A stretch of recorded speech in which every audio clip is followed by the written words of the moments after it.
Agora, é uma pergunta muito importante. Muito importante. Você está entregando atividade para o seu aluno. Você conseguiu adaptar a atividade, ele está conseguindo fazer. Seu aluno faz as atividades. Só que ele não está aprendendo. Isso pode acontecer? Pode. Se você fez a adaptação de atividade, você entregou a atividade para o aluno faz a atividade, mas ele não está aprendendo, ele não está progredindo, não está evoluindo, Leandro. Parece que ele está fazendo, mas não está funcionando. Tem alguma coisa errada. Não sei exatamente o que está acontecendo. E aí eu te pergunto, você sabe quantos erros e quantos acertos seu aluno teve na última atividade que ele fez? Sabe quantos erros e acertos ele teve na última atividade que ele fez? E eu acho que a maioria aqui vai responder que sim. Não é porque a atividade, quando a gente corrige, né, ou está certo ou está errada a questão. Não é isso? Até aí tudo bem. Até que é normal. Não tem nada de espetacular aqui. Mas agora, quantas vezes ele pediu ajuda? Será que a gente tem isso registrado? Quantas vezes ele não conseguiu fazer a atividade sozinho e aí pediu ajuda? Por que essa informação é importante? Porque se a gente não monitorar essa informação, a gente não sabe se a ajuda está aumentando ou está diminuindo. Isso, olhando no longo prazo, olha só. E essa atividade da semana passada? Você tem os dados dessa atividade? Que dados? Erros, acertos, pedidos de ajuda? Você tem os dados dessa atividade da semana passada? Da semana retrasada?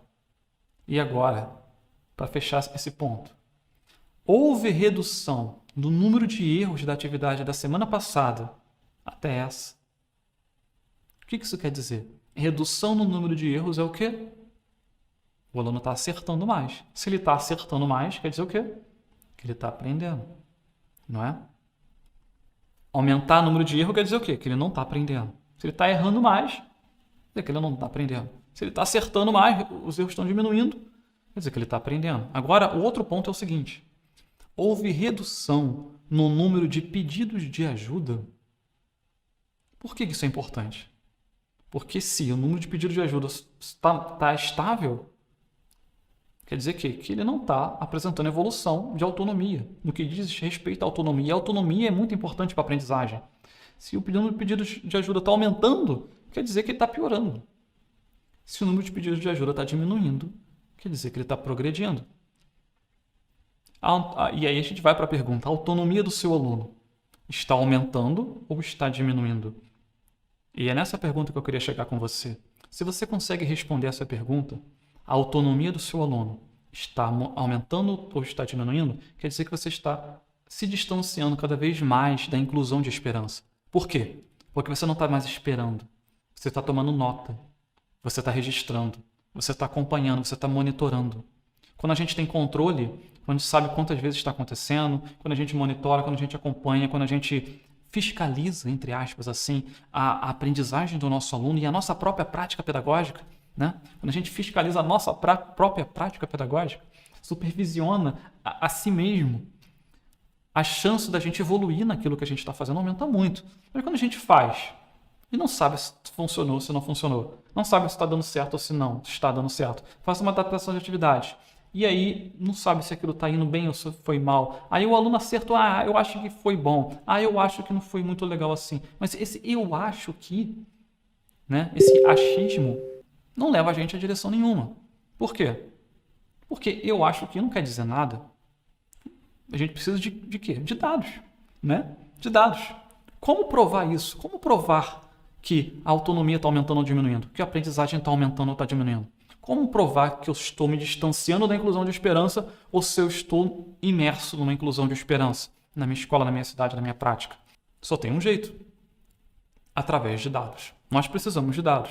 Como provar o progresso do aluno? Através de dados. Se você não tem esses dados, se a gente não tem esses dados, se a gente não está monitorando o aluno, se a gente não está acompanhando de perto, se a gente não tem essas informações de autonomia, de acertos, erros, pedidos de ajuda e muitas outras coisas mais, que isso aqui é só a pontinha do iceberg, quer dizer que a gente está dentro de uma prática baseada em inclusão de esperança. Por quê? Porque a gente perde o controle. A gente perde o controle do que nós poderíamos ter controle. Porque é possível ter esse controle. Mas se a gente abre mão desse controle, a gente entrega o aluno à esperança. né?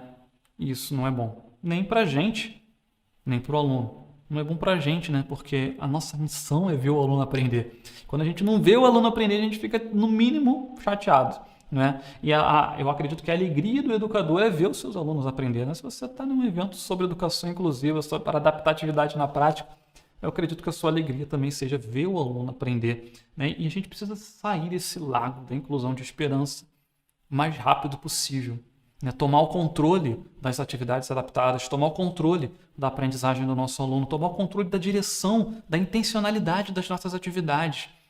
Adicionar intencionalidade, saber para onde a gente está indo, o foco da nossa ação, o foco da nossa prática, o foco de cada atividade que a gente entrega, o foco de cada palavra que a gente fala com o nosso aluno, de cada aula que a gente dá. Para que cada resultado que o aluno apresente, seja acerto, seja erro, seja pedido de ajuda, ou seja qualquer outro resultado, a gente consiga traçar uma métrica para verificar se o aluno está indo em direção ao objetivo da nossa intenção, da nossa intencionalidade. E é muito feliz quando você vê o progresso do seu aluno. E você não só vê o progresso do seu aluno, mas você prova para quem quiser ver que o seu aluno está progredindo. Chega a coordenação pedagógica e fala, e aí, como é que está indo o fulaninho? Você fala, está indo muito bem, olha só, da semana passada até essa, teve uma redução no número de erros, aumento no número de acertos, redução no número de ajuda.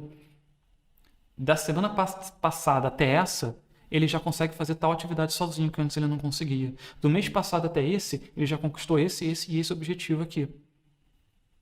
Esse objetivo aqui, ele não está 100% ainda, mas já reduziu em 30% o número de pedidos de ajuda. Ele pedia ajuda 10 vezes durante essa atividade, agora só pede tantas vezes. Eu não sou muito bom em matemática. Mas tudo isso é possível alcançar. Isso quer dizer o quê? Um educador que tem esse discurso é um educador que está longe da prática da inclusão de esperança. Porque ele sabe exatamente o que está acontecendo. Ele tem controle da sua prática pedagógica, ele tem controle das suas atividades, ele tem controle das suas aulas, ele tem controle do objetivo educacional que está sendo trabalhado com o seu aluno. E com esse controle, com essa intencionalidade, com essa direção, você vê o seu aluno aprender sem sombra de dúvida, independente do diagnóstico. Por quê? Porque junto disso tudo aí você adiciona práticas pedagógicas inclusivas de recursos acessíveis e você vê o seu aluno aprender.